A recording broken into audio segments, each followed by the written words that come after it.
Glória a Deus, irmãos. Aproveitar que estou só aqui nesse púlpito, farei minhas propagandas, meus comerciais. Primeiro comercial do PG, né? Se você não participa do PG, isso já é uma frase do pastor André de toda semana, mas eu quero repetir. Você está perdendo a melhor parte da igreja. A melhor parte que essa igreja pode te proporcionar são os PGs, são os pequenos grupos que acontecem durante a semana. Culto de domingo é bom? Cara, é maravilhoso. A gente glorifica a Deus de maneira congregacional, a gente se abraça, a gente chora, né? A gente ouve a palavra de Deus aqui, a gente é abençoado, mas nos PGs... Cara, no PG você pode abençoar vidas. Você pode ser abençoado pelo teu irmão. Você é canal de bênção para aquela pessoa que está ali, que precisa de uma palavra. Você faz um grupinho assim. A nossa igreja está crescendo, graças a Deus por isso. Daqui a pouco a gente não vai conhecer todo mundo, mas no PG, no pequeno grupo, a gente conhece todo mundo, a gente ora por todo mundo, a pessoa não vem e você já fica preocupado, o que está acontecendo com fulano? Então, se você não faz parte de um PG, faça, irmãos. E tem acontecido coisas maravilhosas nos PGs. Eu tenho participado dos PGs. Ontem teve uma festa julina, nossa, mas que maravilha, no PG da Reta, né? Muito bom. Essa semana que vai entrar, eu acho que é no PG do Centro que tem, é isso, Bruno? Então, coisas assim que você não pode perder, né? Além de muita comida boa, né? Cara, quando você vai para o PG, você cresce espiritualmente, e não só espiritualmente, entendeu? Porque, glória a Deus por isso.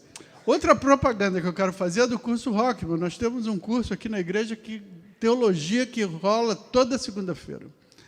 E esse curso, talvez você pense assim, poxa, eu não quero fazer um curso de teologia há muito tempo, 2 anos fazendo, são 2 anos. Mas talvez você queira estudar uma porção da palavra, não sei. A gente agora está estudando Introdução à Teologia. A gente terminou de estudar a Introdução Bíblica, o pastor Isaías que deu. E depois de Introdução à Teologia, a gente vai estudar Cartas Paulinas. E o pastor Vargas vai dar o curso de Cartas Paulinas. Olha só, o pastor Vargas dando Cartas Paulinas. E pelo que eu ouvi, ele não vem só, né?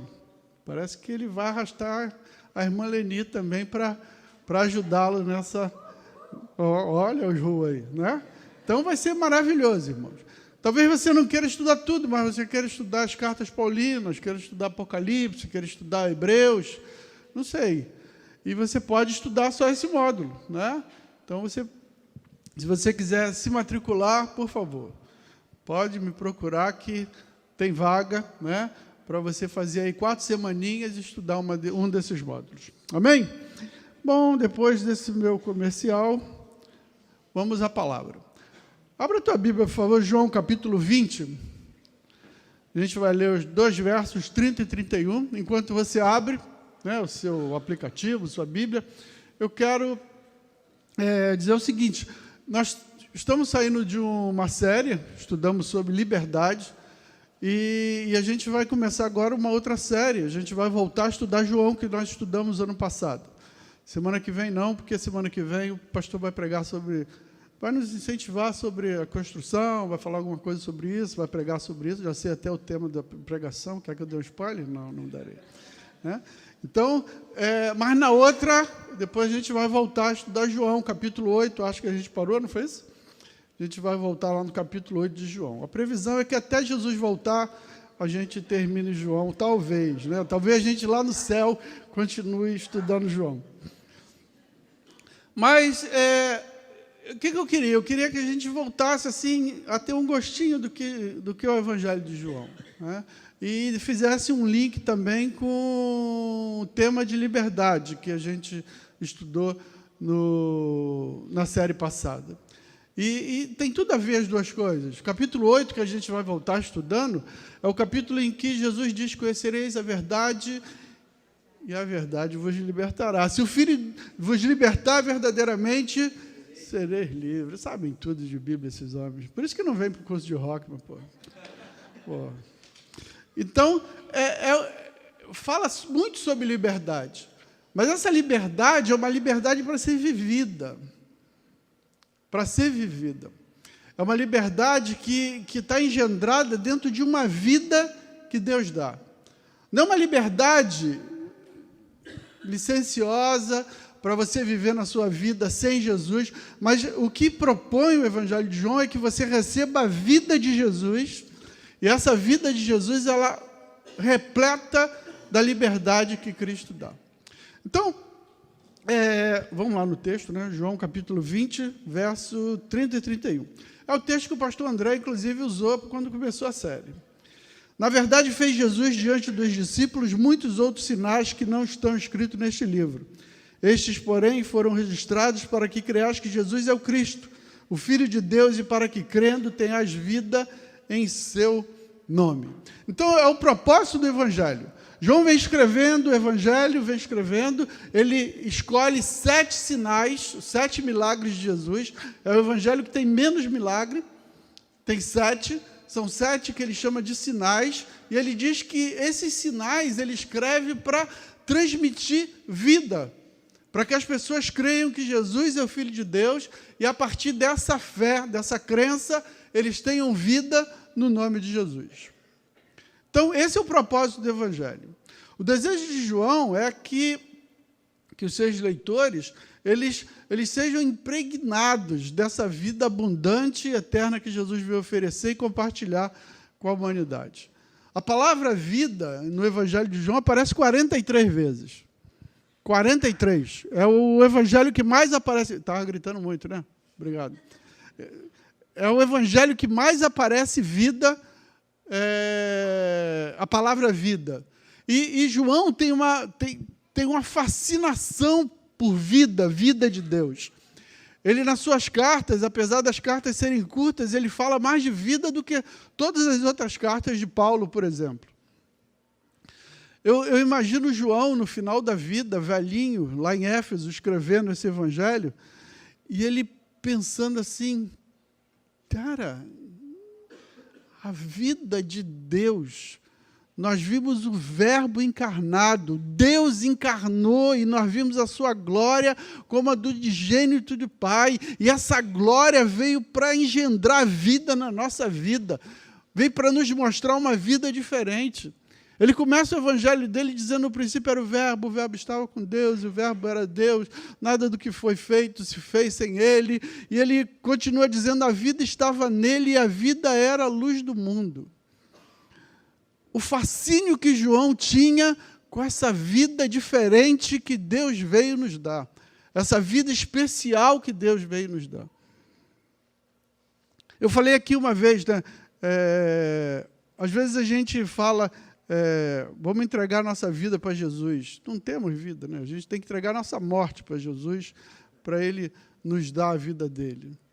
Vida de Deus, a vida de Deus. Agora, entenda uma coisa, porque ele fala muito sobre vida eterna. Vida eterna não significa apenas viver para sempre. Vida eterna não é viver para sempre, não é extensão de vida. Uma vez que morte eterna também não significa inexistir para sempre.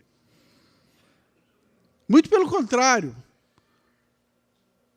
Por mais paradoxal que seja, existe uma imortalidade na morte eterna.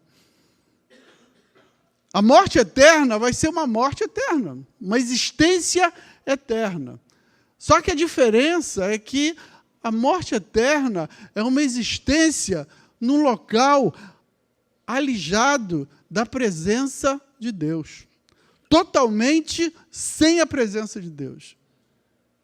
Às vezes a gente imagina o inferno como, né, um local, um fogo, um monte de fogo, um diabinho enfiando tridente nas pessoas e dando risadas diabólicas. Isso não é inferno. Esse inferno foi criado aí pela imaginação. O pior do inferno é a falta total de Deus. E ninguém até hoje, a não ser Jesus, experimentou a ausência total de Deus. Jesus experimentou isso na cruz. quando ele diz: Senhor, Senhor, por que me abandonaste? Ele ali sim morreu a minha morte, ele enfrentou o meu inferno para que eu não precisasse ir para lá. Ali ele sentiu o que é a ausência total de Deus, essa agonia de alma, que no inferno vai ter de uma maneira total, de maneira eterna. Essa falta de Deus, essa ausência de Deus. Então, para João, a pior coisa que tem no inferno é a ausência total de Deus. E logo, vida eterna para João é muito mais do que um período de vida que não acaba. Para João, vida eterna é um estilo de vida. É você conhecer a Deus, é você manifestar as qualidades de vida de Deus, é você absorver a intensidade da vida de Deus, é você dar sinais na tua vida das virtudes de Deus. Ou seja, a vida eterna é um estilo divino de viver. É você absorver as características do próprio Deus na tua vida. E essa vida eterna que João nos diz, que João nos apresenta, ela está diretamente ligada à fé. A vida de Deus é comunicada através da fé. Olha alguns versos que eu separei de João. Capítulo 3, verso 5. Para que todo que nele crê tenha vida eterna. 3,16. Todo que nele crê não pereça, mas tenha vida eterna. 5,24. Quem ouve a minha palavra e crê naquele que me enviou, tem a vida eterna. Em verdade, João 6,47. Em verdade vos digo, quem crê em mim tem a vida eterna. E se a fé é o veículo da vida eterna, Jesus é a fonte dessa vida. É em Jesus que essa vida é recebida, que essa vida é absorvida. Ter vida eterna é estar em Cristo. O que é ter vida eterna? Ter vida eterna é estar em Cristo. 2 Coríntios 5,17 diz: se alguém está em Cristo, nova criatura é. As coisas velhas já passaram, eis que tudo se fez novo. Isso é vida eterna. E para falar dessa vida eterna, João, ele apresenta, ele escolhe 5 milagres de Jesus. 5 milagres que ele chama de sinais. Sinais de que Jesus é o Filho de Deus vivo. E gera essa vida especial em cada uma das pessoas. E 7 sinais, 7 é um número importante na tradição judaica, porque 7 é o número da perfeição, mas muito mais do que o número da perfeição, é o número da plenitude, da completude, da totalidade. Por exemplo, quando o próprio João escreve o Apocalipse, ele fala sobre 7 igrejas, 7 selos, 7 trombetas, 7 flagelos, 7 trovões, um dragão de 7 cabeças. E o 7 significa totalidade. Quando ele diz que Jesus escreve 7 cartas para 7 igrejas, não significa que Jesus escreveu aquelas 7 cartas só para aquelas 7 igrejas da Ásia Menor no primeiro século. O que João está dizendo é que Jesus escreveu 7 cartas, escreveu cartas para todas as igrejas. 7 é o número da totalidade. Aquelas 7 igrejas representavam todas as igrejas em todos os tempos. Inclusive, a igreja hoje mesmo. Então, a gente não pode ler entender Apocalipse sem entender esse simbolismo e também os sinais aqui em João, sem entender esse simbolismo do número 7. Então, o que eu proponho essa noite? Que a gente dê uma olhadinha rápida, panorâmica, nesses 7 milagres, 7 sinais que Jesus realiza, e a gente consiga absorver deles. O que Jesus quer falar sobre vida? Que tipo de vida é essa que Jesus vem oferecer para cada um de nós? O primeiro sinal está no capítulo 2 de João. Fala sobre o casamento em Caná da Galileia. E fala de uma vida de qualidade. Nesse milagre, Jesus ele é convidado a ir a um casamento. É um milagre que quase todo mundo conhece, mesmo quem não tem intimidade com a palavra, conhece, sabe que Jesus transformou água em vinho. Esse milagre, Jesus é convidado para ir a um casamento, e quando ele chega no casamento, no meio do casamento, termina o vinho, e a mãe dele chega para ele, vem alertá-lo sobre a falta do vinho, e ele manda que se encha algumas taças de pedra, algumas vasilhas de pedra que tinha, que eram as vasilhas da purificação, que os judeus lavavam as mãos naquelas vasilhas de pedra, e ele manda encher de água e manda servir. E diz a palavra que o mestre-sala, aquela pessoa que era chamada para averiguar controle de qualidade da festa, ele pega o vinho, bebe, e ele diz: poxa, todo mundo usa o bom vinho no começo da festa, e quando o pessoal já bebeu bastante, usa o inferior, e vocês fizeram o contrário, vocês guardaram o bom vinho para o final. E eu acho que aí está a chave da vida que Deus quer nos dar, da vida que Deus nos oferece, da vida que Deus traz para a gente. É uma vida de qualidade superior. Aqueles nubentes, aqueles noivos, eles com certeza, eles calcularam a quantidade de vinho, a quantidade de pessoas que vinham, a quantidade de tempo de festa, para que tudo corresse de maneira perfeita. Jesus vem e mostra que, por mais que o homem possa fazer planos, ele tem algo infinitamente superior para os nossos planos. Eu não sei qual o plano que você tem para a tua vida. O que Jesus tem de plano para você, eu te garanto que é melhor. Eu não sei os sonhos que você tem para você. Os sonhos de Deus para você são infinitamente melhores. Eu não sei o tipo de vida que você quer viver, mas o tipo de vida que Deus quer para você é infinitamente melhor. A palavra diz que o que não subiu ao coração humano, Deus tem preparado para os que o amam. A vida de qualidade que Jesus nos traz, ela faz o que nenhuma intenção humana consegue. Ela suplanta qualquer expectativa humana.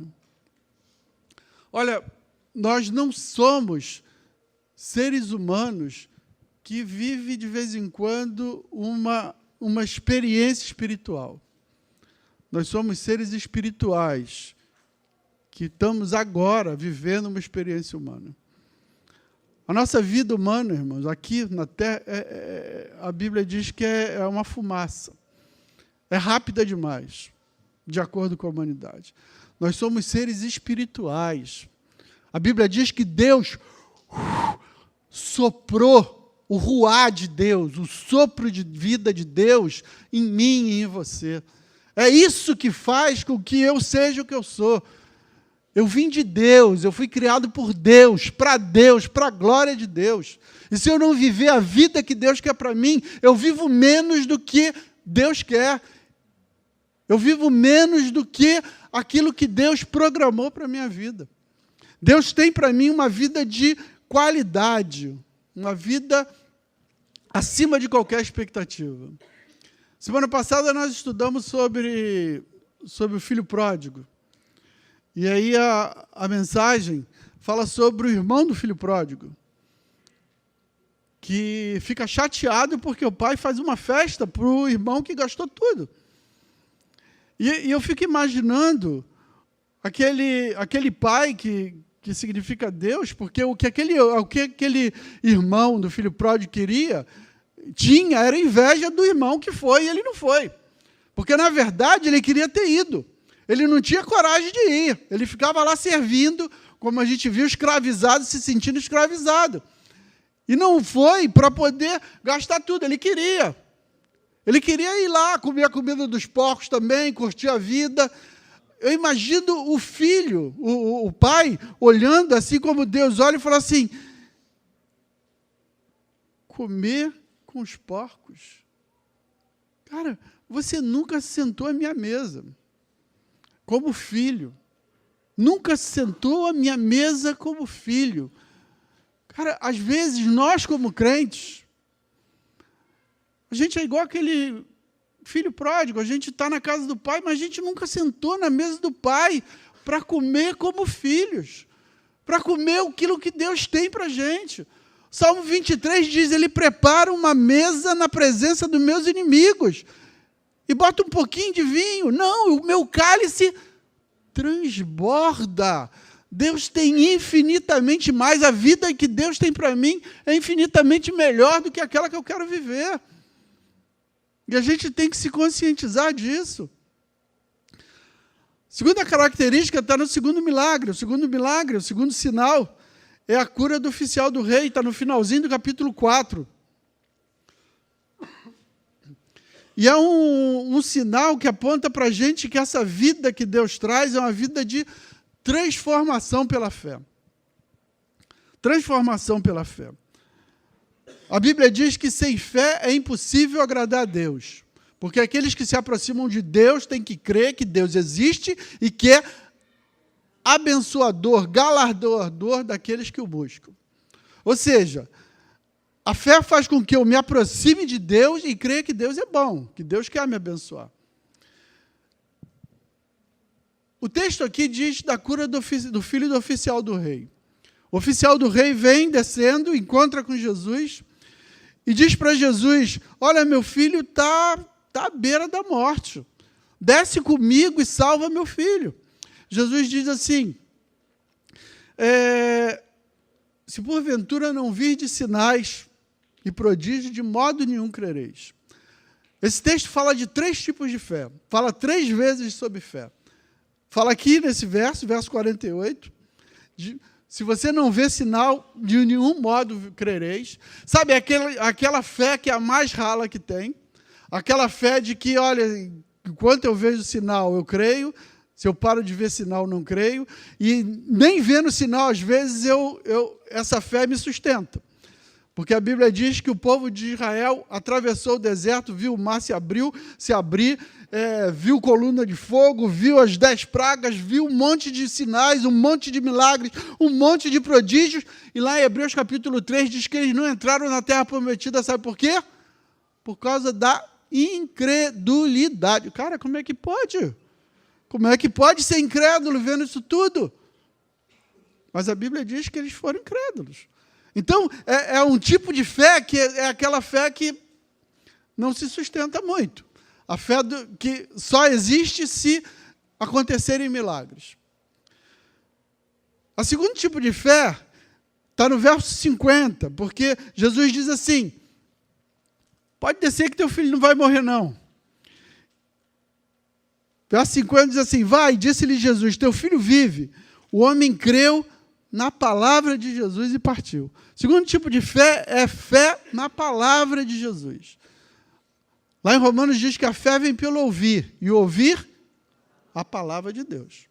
Então, é um tipo de fé que já é mais forte. Quando você ouve a palavra e você é transformado, começa a ser transformado por essa palavra. Quando você confia e crê nas promessas de Jesus, nas promessas que existem. É um tipo de fé que é mais forte do que a anterior. Mas existe um passo a mais de fé, que é necessário, que é a fé salvífica, que é a fé que nos salva, e às vezes nos salva até mesmo de nós mesmos, salva dos nossos medos, dos nossos traumas, das nossas angústias. E essa fé está no verso 53. Diz assim, diz que o homem voltou, e quando ele volta, ele está voltando, vem algumas pessoas da casa dele, encontram com ele e diz assim, olha, teu filho vive, teu filho melhorou. E ele diz, mas quando é que aconteceu isso? Ele diz, olha, foi ontem, na hora 7, às 15 horas da tarde. E ele fala, cara, foi o horário que Jesus falou comigo. E a Bíblia diz que, com isso reconheceu o pai, ser aquela precisamente a hora que Jesus lhe dissera, teu filho vive. E creu ele e toda a sua casa. É o terceiro tipo de fé, que não é a fé que crê nos milagres, não é a fé que crê só naquilo que é dito, mas é a fé que crê na pessoa de Jesus. E essa fé, ela só acontece através de relacionamento. Sabe? É aquela fé que é mais forte. É a fé que, mesmo se ele volta e o filho morreu, ele continua crendo em Jesus. É aquela fé de Jó, depois de sofrer muito, que ele diz assim, ainda que ele me mate, eu ainda o louvarei. Essa fé, porque conhecia o próprio Deus. É a fé que diz assim, eu bem sei em quem tenho crido, estou bem certo que é poderoso para guardar o meu tesouro até o dia final. A Bíblia diz que a justiça de Deus ocorre de fé em fé. Lá em Romanos. 2 Coríntios diz para a gente que somos transformados de glória em glória na imagem de Deus. Sabe, cada manifestação de fé nossa faz com que eu me pareça mais com Cristo.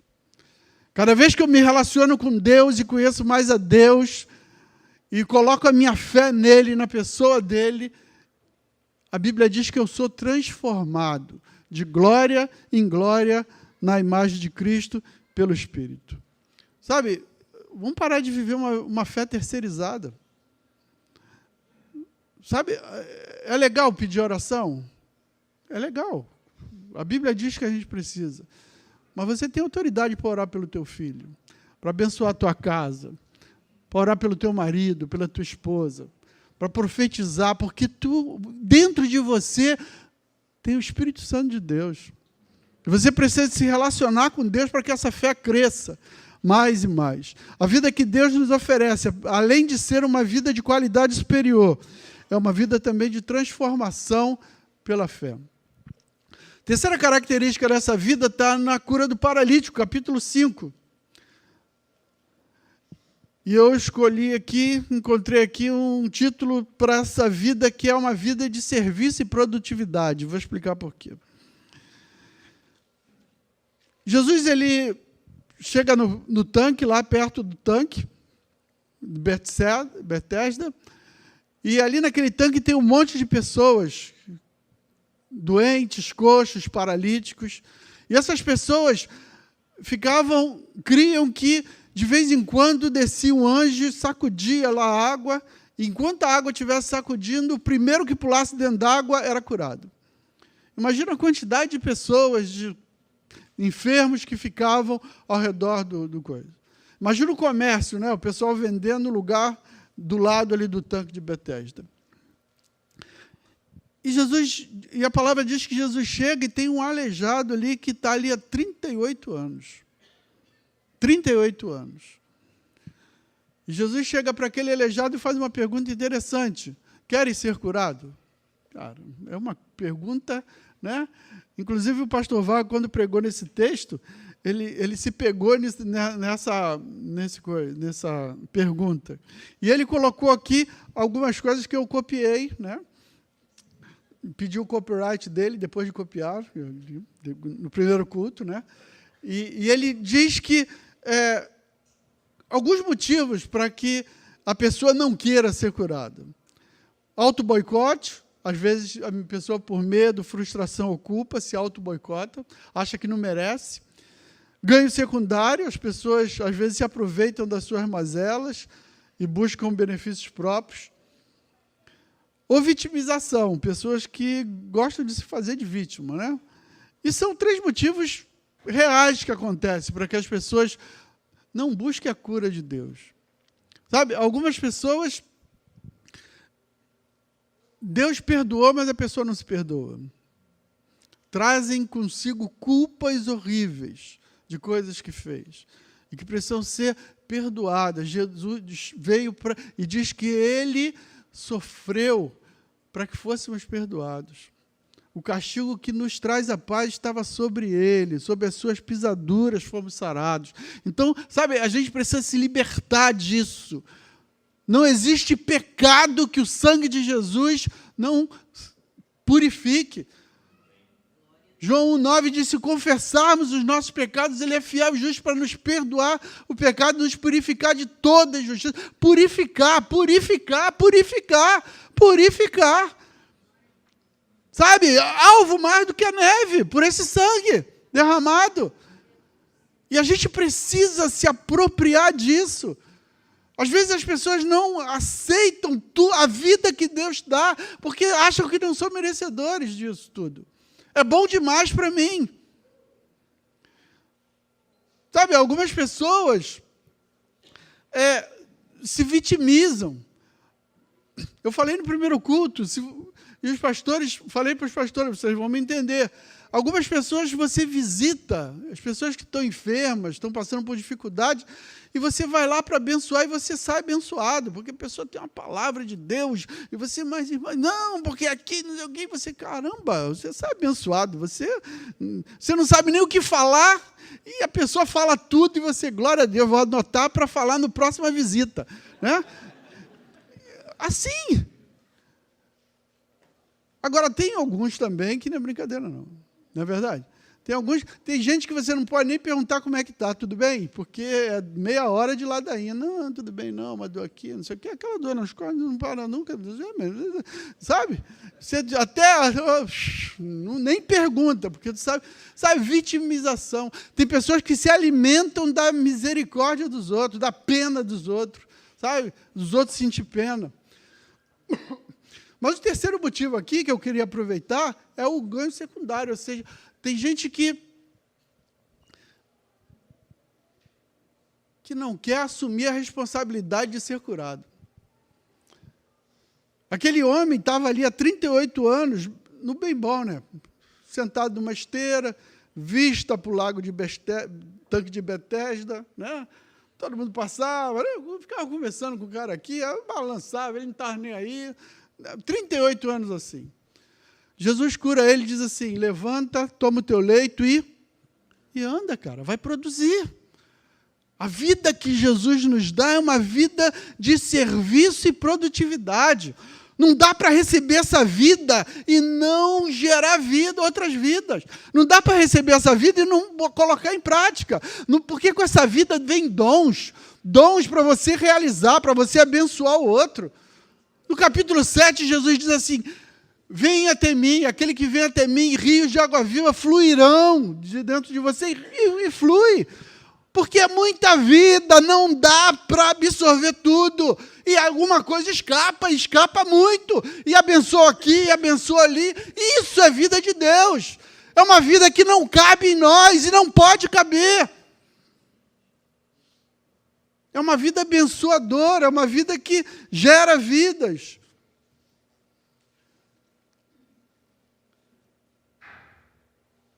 Isso me lembra do próximo sinal também. O próximo sinal é a multiplicação dos pães. Está no capítulo 6. É um dos milagres que aparece nos 4 evangelhos. Multiplicação dos pães. Diz que Jesus junta todo mundo. Jesus está pregando, está terminando o dia. Jesus olha e fala, cara, tem que arrumar comida para esse pessoal aí. Os discípulos, Senhor, padaria essa hora está feia a coisa. Ainda mais que teve jogo do Brasil hoje, parece que ele foi campeão. O pessoal está festejando, fechou tudo. Não vai ter padaria hoje, não vai dar para comprar pão. E mesmo se tivesse, não tem dinheiro suficiente para tanto pão. Jesus diz assim, a palavra diz que aparece um menino que não tem nome. E ele tem 5 pães e 2 peixinhos. É uma vida de dependência e generosidade. A vida que Deus nos dá.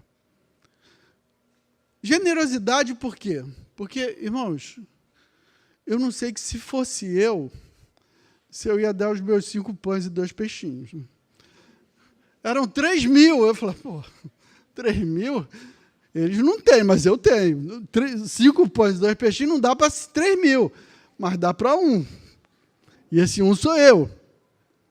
Eu não sei se eu seria tão generoso. Mas a gente tem aprendido, irmão, sobre generosidade. E a gente tem aprendido o que a generosidade traz quando somos generosos. Generosidade faz com que o milagre aconteça. Aqueles homens, aqueles cestos, eles começou a dar pão e peixe. Jesus abençoou, Jesus deu graça, falou: Senhor, obrigado por esses 5 pães e 2 peixinhos. E a palavra diz que tem. E a gente tem visto aqui um monte de testemunhos sobre isso. E você... tem. O milagre está na distribuição, irmão. O milagre está na generosidade. O milagre está quando você... Se você para de dar, para de ter. E aí você começa a dar, e você começa a dar, e você começa a dar. E diz que ainda sobrou 12 cestos. Por que 12 cestos? Eram 12 discípulos. E se tivesse 5 mil, dava para 5 mil. Se tivesse 10 mil, dava para 10 mil. Generosidade. Generosidade e dependência. Sabe, depender de Deus. Às vezes a gente não faz para Jesus o que a gente pode, impedido por aquilo que a gente não pode. Esse menino, ele podia olhar e falar assim: cara, eu tenho 5 pães e 2 peixinhos, mas isso aí não vai dar para todo mundo, então não adianta. Vou botar no bolso e vou ficar para mim. Não é nem que eu não queira dar, mas é um pouco demais. Sabe, a gente deixa de fazer o que pode, baseado naquilo que a gente não pode. O que você não pode, mas o que você pode, você pode. Esse pouco abençoado por Deus, agraciado por Deus, cara, é o prenúncio do milagre. O milagre acontece assim. O milagre acontece com aquilo que a gente tem, com aquilo que Deus nos deu. O que Deus te deu? Deus te deu dom, Deus te deu uma família, Deus te deu um emprego. O que Deus te deu? Coloca isso na mão de Deus e tu vai ver o milagre acontecer. Você vai ver o que Ele pode fazer através da tua dependência e através da generosidade. Essa vida que Deus nos deu é uma vida de dependência, uma vida de generosidade. Você pode ser o milagre de alguém. A partir do momento que você se doa, a partir do momento que você se entrega aquilo que você tem para o Senhor. O 5º sinal é logo depois da multiplicação dos pães. Jesus anda sobre as águas, está aí no capítulo 6, a partir do verso 16. Diz que Jesus manda os discípulos atravessarem o mar da Galileia, e no começo da noite, no meio da noite, começa uma tempestade, começa um vento contrário, o mar fica revolto, e Jesus sai e vai de encontro àqueles homens. Os homens se assustam, ficam possuídos de temor. Jesus diz: sou eu. É o eu sou. E o mar entra no barco e o mar se acalma. Irmãos, Deus é o Senhor do ambiente. Deus é o Senhor de todas as coisas. Deus é o Senhor. Às vezes a gente está... Às vezes no nosso barco o mar está irritado. A noite está escura, o vento está contrário, e a gente acha que não dá para fazer muita coisa por causa disso. Mas Jesus vem, irmãos. A nossa necessidade, a nossa dificuldade chama o Mestre para o nosso lado. Jesus vem surfando sobre as ondas. E Ele chega e diz: sou eu. É o Senhor da glória. O eu sou está aqui. E as coisas se acalmam. Sabe, às vezes as circunstâncias fazem com que a gente pare, com que a gente não continue. A gente tem um monte de desculpa. Paulo diz, escrevendo lá aos Filipenses: aprendi a viver bem em toda e qualquer circunstância. Sei ser honrado, sei ser humilhado, sei viver com muito, sei viver com pouco. E a gente precisa aprender, irmãos, a não deixar com que as circunstâncias roubem a nossa liberdade, a nossa alegria, a nossa vida com Deus. Porque essa vida é de Deus. A nossa paz é de Deus, deixe-vos a paz. E as circunstâncias, às vezes, a gente permite que a circunstância roube aquilo que Deus nos deu. O sexto sinal, para a gente andar rápido, está no capítulo 9. É a cura de um cego de nascença.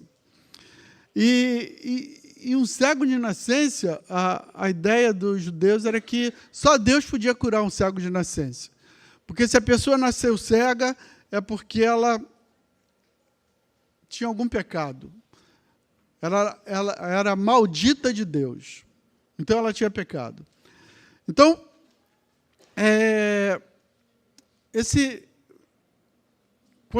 antes de Jesus curar o cego, e ele o faz cuspindo no lodo lá, botando nos olhos do cego, antes dele fazer a cura, os discípulos dele perguntam: quem pecou? Por que ele está cego? Quem pecou? Foi ele ou foram os pais dele? E Jesus diz: não foram nem ele, nem os pais dele. Foi para a glória de Deus. Para a glória de Deus. Irmãos, isso fala sobre uma vida que está acima da dor e do sofrimento. Algumas semanas atrás, eu estava conversando com a minha cunhada e ela estava falando comigo sobre o filho dela e dizendo: poxa, às vezes eu não sei o que falar para ele, porque ele chega para mim e diz assim: pô, se Deus é bom, eu não gosto de Deus, porque se Deus fosse bom, não tinha tanta miséria no mundo, não tinha tantas pessoas passando dificuldade, tantas pessoas sofrendo. E ela falou: o que você fala para ele? O que eu falo para ele? Eu usei um teologizei lá, falei algumas coisas, escolhi uns versículos, mas achei que aquela resposta não era a melhor possível. A gente nunca acha, né? E eu fui ler sobre isso. Tem alguns livros, porque o que tem de livro sobre isso, né? E eu escolhi um livro meio pesado, né? E eu comecei a ler o livro, e não entendi muita coisa. Do C.S. Lewis. Se você conhece C.S. Lewis, você sabe que você tem que ler o livro do C.S. Lewis e um livro para entender o livro do C.S. Lewis, né? E, às vezes, talvez um livro para ler entender o livro que entende o livro do C.S. Lewis. Assim, o cara é filosófico até... E eu comecei a ler outros, mas eu vi que todos eles apontam para uma coisa. Não sabemos.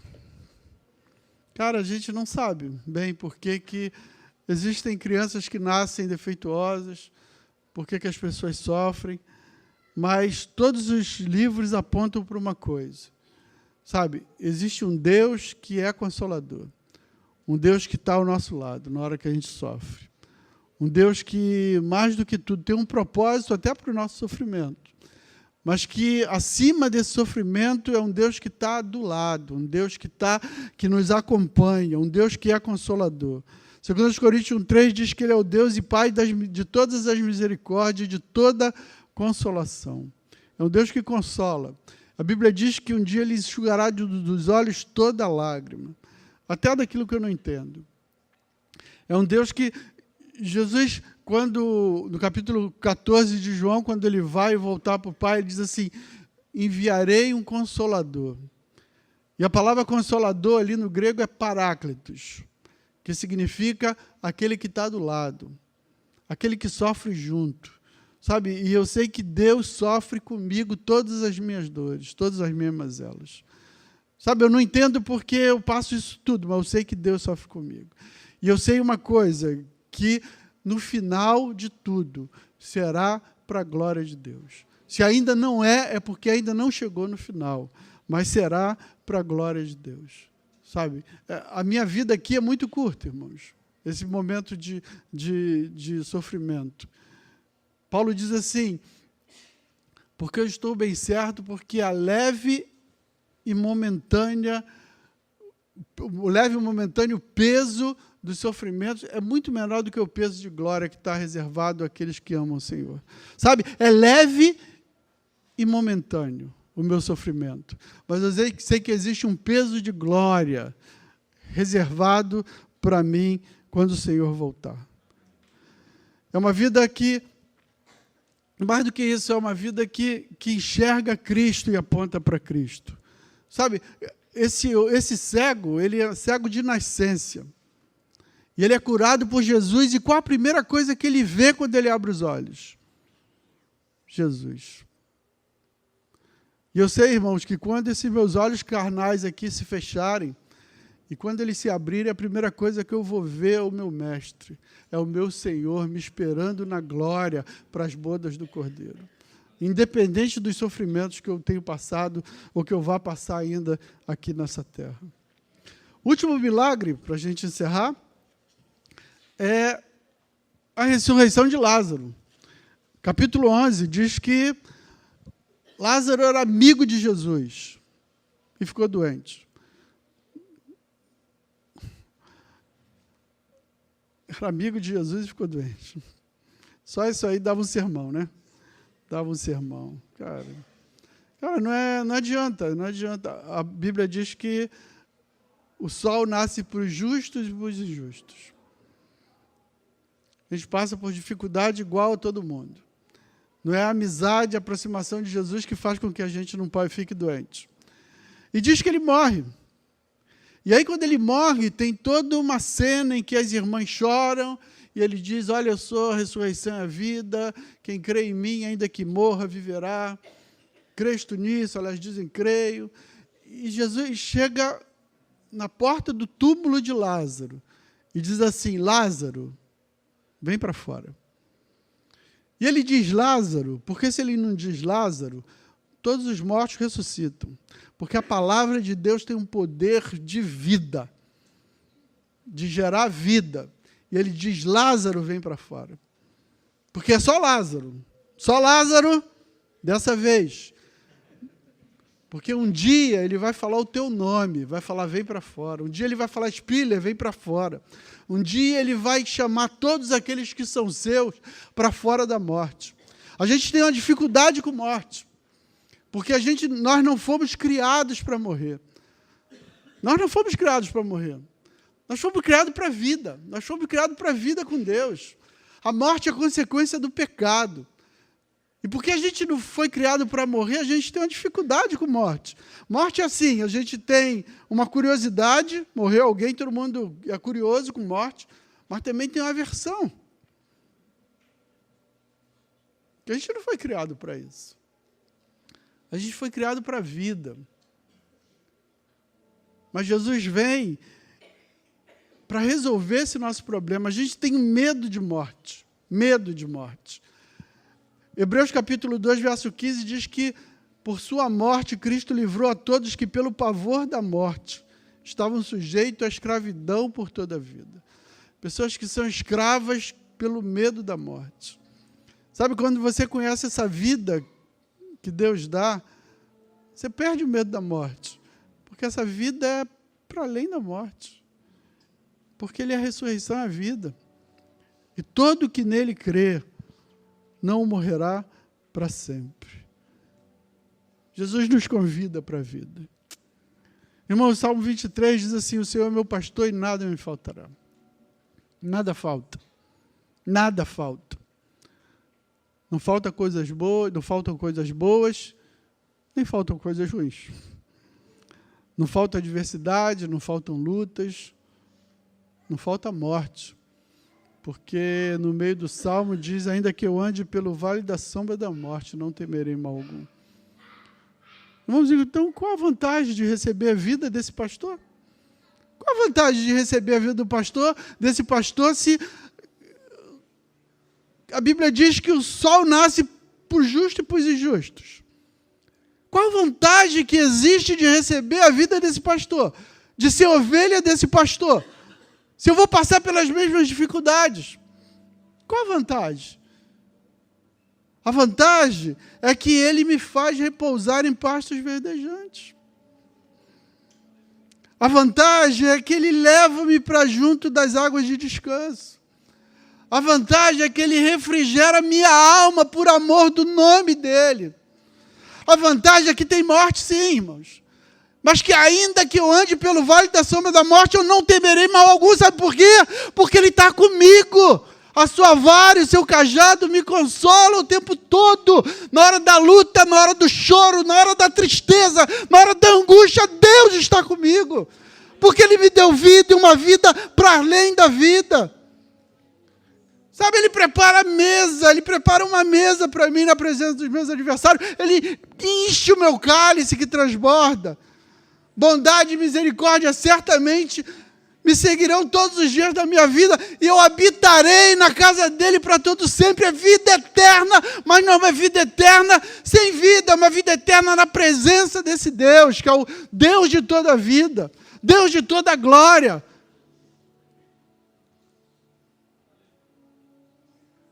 Talvez você esteja aqui hoje e você ainda não experimentou dessa vida que Deus tem para você. Dessa vida que é proposta pelo Senhor.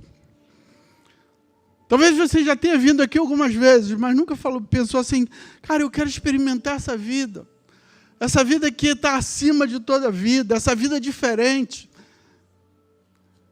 Eu queria te dar a oportunidade hoje.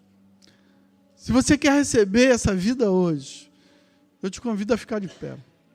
Eu quero orar por você. Eu quero orar por você. Eu quero orar para que essa vida seja encharcada em você. Para que você receba essa vida do Senhor hoje. Se você quer essa vida especial de Deus, essa vida que só Ele pode dar, queria te convidar a isso. Convidar a abrir mão, talvez, do orgulho, abrir mão do medo e se colocar de pé para receber essa vida acima de toda a vida. Alguém quer receber essa vida aqui hoje? Alguém quer se encher dessa vida? Glória a Deus, glória a Deus, glória a Deus por isso. Glória a Deus por isso, glória a Deus por isso.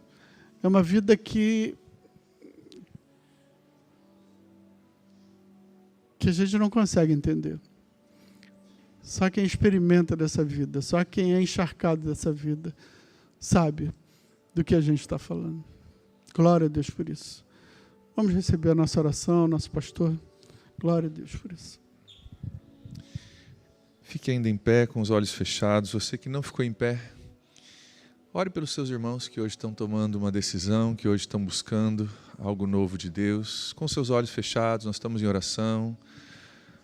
Ore pelos seus irmãos, e você que ficou em pé também possa orar comigo. Querido, só porque Deus tem algo preparado para nós, só porque Jesus morreu na cruz para nos perdoar os nossos pecados e dar nova vida, isso não automaticamente aplica isso à sua vida. Isso significa que está disponível para você. Mas você precisa dizer, é isso que eu quero para a minha vida. Eu creio que hoje nós temos pessoas que no nosso meio estão dizendo, é isso que eu quero para a minha vida. Só porque isso já aconteceu, está disponível, porque Deus te ama, não quer dizer que você quer viver nesse amor e ser perdoado por esse Cristo. Então, se você não tomou essa decisão ainda, você precisa decidir para a sua vida. Não existe cristão por osmose.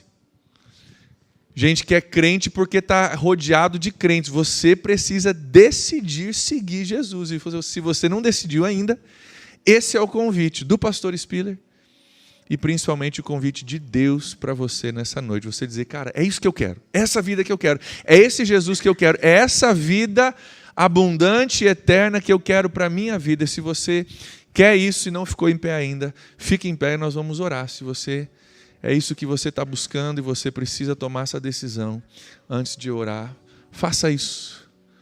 Faça isso. Deus, nessa noite nós colocamos a vida desses irmãos que hoje estão aqui em pé, e o Senhor conhece o coração de cada um deles e aquilo que eles estão buscando do Senhor nessa noite, Pai. Nós te agradecemos, ó Deus, porque a vida que o Senhor nos oferece é extraordinária e sobrenatural, Pai. Não é uma vida comum e nem normal, ó Deus, nós não queremos uma vida comum e nem normal, nós queremos algo sobrenatural da Tua parte. Então, Pai, na vida de cada irmão, de cada irmã que agora está em pé, e a situação que os traz a essa decisão, vem Espírito Santo de Deus ministrar o coração de cada um e trazer a resposta que eles estão buscando, e a vida que talvez não tenha experimentado, seja a primeira vez a decisão, ou seja uma área da vida deles que precisa ter vida de Deus. Pai, nós oramos em nome de Jesus, que o Senhor os surpreenda, Deus, com aquilo que acontece no coração e na alma e no espírito de cada um, que o Senhor invada cada coração, cada circunstância, Pai, com a Tua presença, com a Tua vida, trazendo algo novo, de dentro para fora. Nós oramos pelo milagre, Deus, nessa noite, de novo nascimento, Pai, de transformação, da morte para o passado, da morte para a minha gerência da minha própria vida, para eu ser o dono do meu nariz e algo novo nascendo, onde Deus é o dono, onde Deus é o gerente, onde Ele manda, onde Ele é o meu Pai que cuida de mim, que me direciona. Pai, nós colocamos a vida de cada um desses irmãos diante do Senhor nessa noite, agradecidos pela vida que o Senhor tem para nós. Oramos, Deus, que cada um de nós possa tomar posse disso, possa se agarrar nisso, possa buscar a vida, não nas coisas que nos são oferecidas por aí, mas num relacionamento restaurado com o Pai através de Jesus Cristo. Então abençoa, Deus, a vida de cada um nessa noite, aqueles que ficaram em pé. Trabalha na vida, Deus, de cada um deles, renovando, restaurando, transformando a vida de cada um. Eu oro em nome de Jesus.